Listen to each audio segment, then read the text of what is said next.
You sit there and thump your Bible and say your prayers, and it didn't get you anywhere. Talk about your Psalms, talk about your John 3:16. Austin 3:16 says, I just whipped your ass. Damn And right. those words were spoken by the one and only Steve Austin at the 1996 King of the Ring, June 23rd, 1996, at the Mecca Arena in Wisconsin, Milwaukee, Wisconsin. Shout out to my indie brother, Michael Neubauer, um, to a small crowd of just over 8,000 people. And, sometimes we highlight big events like WrestleMania, where you have a Hulk versus Andre, or you have a Hulk versus Rock, or you do a Royal Rumble where Ric Flair comes and turns the world upside down.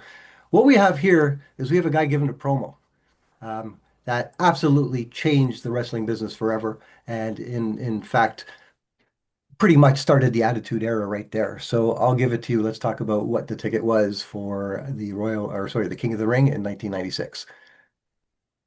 Yeah, I'm Paul. You said it all. The quote just puts us right back there. 8,000 people. I'll get to the ticket itself. It starts with tickets here. That's not very many people. Small venue, Wisconsin.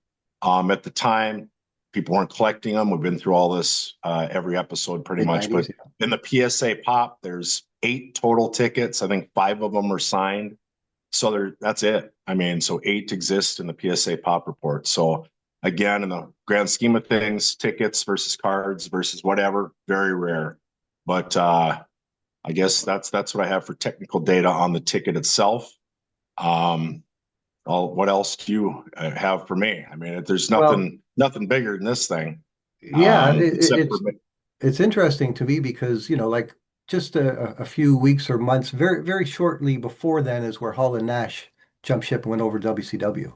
And we know yep. what happened there for the next year. But Austin said this promo to, people might not be aware of who was the other guy standing beside with the mic, and it was a guy by the name of Doc Hendricks. Now, we know him today as Chelsea Green's best friend, Michael Hayes. Um, but he was the guy on the mic. He was involved with the Hardys back then. And you could see the look on his face when Austin delivered that promo, just that. And I think that it was a genuine reaction to what he'd just heard. And we go back now and we look at that moment as the turning point, like that's when, okay, now Vince started making his programming more edgier. It was only a matter of time because Stone Cold said so, became regular, but that one promo there was like, wow, it's probably the greatest wrestling promo ever delivered in the history of the business. Would you agree? I think it's up. I think you're right. I think it is. I think it's definitely in the top 3 by anybody. It was so short and so sweet. Like, Hogan's Bash on the Beach turn, heel Yeah, turn. That's up there with one of the best. Some of the sure. flares, but this one was so pinpoint. There was no wasted space. Every word he said was just boom, boom, boom. It was shocking. It was poetry in motion, but in a very harsh way. And Yeah. you're right. Hayes, when he's looked at his face, I mean, he's old school, and Austin's basically shoving it up old school's ass and Yeah. Jake Roberts' ass, like zero respect for him coming across at all. And just shocking. I mean, it's and godless kind of turning it into John 3. I mean, just Yeah. the whole thing was shocking. But dude, I watched it the other day, and it was just I remember I was right back there. I'm like, oh my god, this is why it's great. But Yeah. but The next night on Raw, the, all of a sudden, all these 316 shirts started showing up in yep. the crowds, and within 2, 3 weeks, that was like what's going on with Danhausen now. Um, the biggest selling shirt to date, and outside of the NWOs, that's probably still the biggest selling WWE t-shirt ever. Um, and Vince Well, knows. that you just said it right. But Sorry. you just said it right there too, along with the NWO. So the WWF, they were done. They were buried. They were done. Everyone was going. They Everyone needed was something. jumping ship. Nash, Hall, Hogan had been there. So this is June, and the Bash on the Beach, Hogan's heel turn was July 7th. I mean, we're just right around the corner. And dude, this one coupled with Hogan's heel turn, boom. I mean, those are the 2 biggest basically promos maybe ever within 1 month of each other. Boom. And then that's when the With explosion with two happened and the companies attitude era on both about sides. yeah, with two companies about to It's go to just war. And Vince, being no dummy, saw what was going on and started cultivating it almost immediately. And of course, when it really hit its prime, 98, 99, 2000, Vince realized that he needed a heel because Austin, is as great as he was of riling everybody up, the common man that wants to stick it to his boss. And Vince said, wait a minute. And if you think back to the Survivor Series, the screw job, those were the first turns of McMahon coming out. Vince spit on him. He was right there. And then the next night on Raw, Brett screwed Brett. And that was the first time you ever saw Vince go from just being an announcer to being a bit of a Yeah, character, of being a bit outside of Vince McMahon to the Mr. McMahon. And you start yeah, to see that develop. And I think, if you said to me, what are the greatest feuds of all time? Of course, my brain goes to Flair and Steamboat and all the classics. But you know what? McMahon Austin did more for wrestling in that time period. And the money they made, the business that they did, Ben, was phenomenal. I mean, as big as Hogan was in the 80s, Austin was maybe arguably bigger during his prime for the next couple of years. Of course, Rocky came on board. Once Rock started doing his similar rung by damn rung and all this kind of thing, this in your face, very expletive promos. It really changed the day. And we talk about attitude, and that's what it was. They just took their attitude and ratcheted it up, and that's what Stone Cold was. So if you're one of the lucky 8,000 people that thought, oh, I'm going to the King of Ring, and I live in Milwaukee, this is great.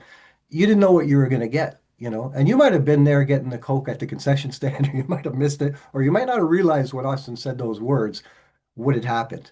But the waves, the ripples started immediately. And I remember within a couple of weeks, me and my buddies were quoting the sayings off of wrestling. That's the first time that had ever happened. We were never pretending to talk like Hogan. We might have done some crotch shopping or what have you, but that was the first time me and guys in their late teens started quoting Austin, because Stone Cold said so, and that kind of thing. So, anyways, that's why that's the ticket. Because of that moment in wrestling history. Now we'll talk about some of the other things that went on that night because it was a whole card and it was a great card from what I understand. The main event champion at the time was Shawn Michaels, and he defended the British Bulldog Davey Boy Smith to retain the title. Do you recall that match? yeah, I do. There was some interference and things prior. The lead up was those two had a feud. I mean, this is King of the Ring. Just to go back in history a little bit for people that are viewing that might not know really what King of the Ring is all about, because you look at it, it's like, well, Austin didn't get the title. There's a whole separate thing. What's this King of the Ring thing? Yeah. But the King of the Ring was set up to feature feuds within the WWE and bring them all kind of under one event and have a tournament. So you see all these feuds converge, and then there's a tournament and there's a winner. So that's the bottom line. So this is what this was. They had a feud. There was some interference, and they were both pinned, their shoulders down at an event prior, and it was called a no contest by Gorilla. So then here's the main event. Davey Boy is kind of still relevant. Michaels is kind of getting in his prime, really, or a little probably after, but again, Michaels was victorious. There was some more interference, but going back to it, this is kind of a side card. After Stone Cold happened, all the shift went to Stone Cold. I mean, he's the hero. I almost feel like the people watching and even in the crowd, he led up to this match saying, I don't give a damn who wins this match. I'm putting everyone on notice, Yeah, in the whole WWE, every superstar that I'm coming after you, everyone on the list. And I don't give a damn who wins this or who I'm going to beat them. You're looking at the new guy. So, the crowd ate it it up. was kind of a blah main event and then setting it up to, kind of Stone Cold was foreshadowing the next couple years until he became champion. But Michaels hit him with sweet chin music and I believe and won. I think there was some interference and that's kind of what I remember. I haven't watched it for a while. I Yeah, no, should that's have correct. leading Michael up to this, retained. but There was one match where titles changed hands, and that was the Intercontinental match. And at yeah, the time, the IC champion was Goldust, Dustin Rhodes, and I'm sure a lot of people remember that character. One of my favorites from yeah, back me in the too. day. And he lost the title to Ahmed Johnson. Now, Ahmed Johnson was only there for a cup of coffee. But the thing I remember about Ahmed Johnson, to the new fans today that like Obafemi, I'm not going to say Ahmed was as big, but he was close. And he was mean. And from what I remember at the time, I thought to myself, oh, he's not very agile in the ring. And then you Yeah. start hearing that, yeah, through the grapevine. Now, remember, there was no internet back then, but it was quite clear that he was wrestling stiff and guys were getting hurt. And I remember that sort of being the legacy of Ahmed Johnson's. I don't think he lasted too long because he just didn't pick up the finesse or the delicacy or the fine tunings of not killing other guys in the ring. But he took the title from Goldust that night, and I don't remember how long he kept it for. But back then it was fairly common for the titles to change hands fairly regularly, especially with the tag teams and the IC. What do you remember about Ahmed Johnson? I just remember him being gigantic as well. Just like I mean, he was like old school WWF. Look at him, holy crap, this guy looks fake. He's so big. But now that you mention it, that's probably exactly why he didn't stick around. The guys didn't like working with him. He was too big and led to injuries. Yeah, But man, he was more of a just a look at a guy and a bodyguard type versus a wrestler. yeah. So Gold Dust was easy to throw under the bus too. People liked him because of his character. He wasn't expected to win every match. It's so it's that historically it's kind of a throwaway match, but we remember it. I Yeah. guess we're reciting it right now. Another throwaway match was the tag team championship match, and the tag team champions then were the Smoking Guns, Bart and Billy Gunn, who became part of DX, who became Mr. Ass, who to this day is still doing it. And I got to say, this guy is jacked in person. I met him last year, and it's Really? unbelievable how great Billy Gunn looks today. Arguably, he looks better today than he did way back when in '96 when he was winning the tag team championships. But that Oh, match was against the Godwins. And people that don't remember the Godwins, they were pig farmers. Now, you might say, what? But that era, Ben, had lots of characters, the goon, yep. the pig farmers, the garbage guy, that was a thing. It wasn't so much that you get guys like Shawn Michaels and Steve Austin that were themselves Ric Flair, that they traded just on their name and their charisma, but you put a character behind them. And Vince even did that with Dusty Rhodes with the polka dots a couple of years earlier.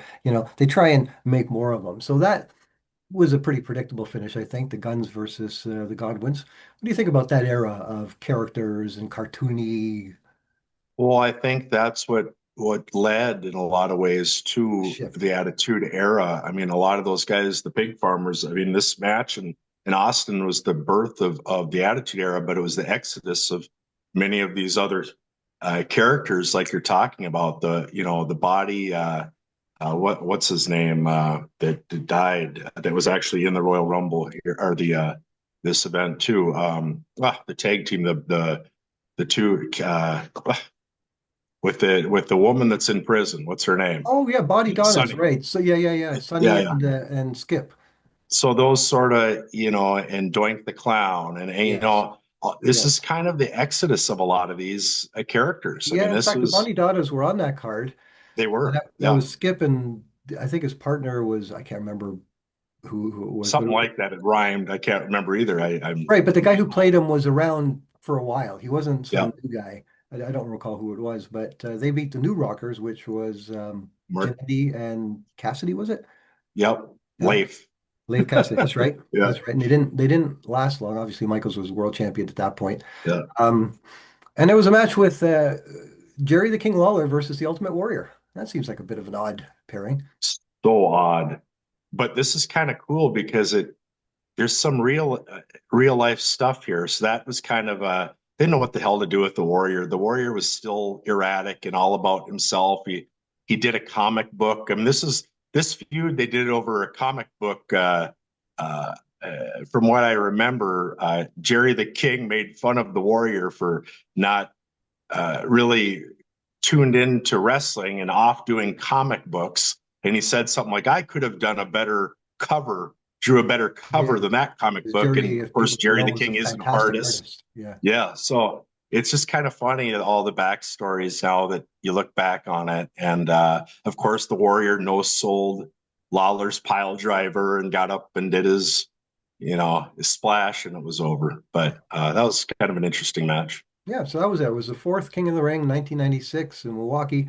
and we're here. We're going to wrap it up now. We're here talking about it just because Stone Cold grabbed the microphone and said some words, and it sort of lit a fire. It just had momentum and ripple effect that changed the course of the business.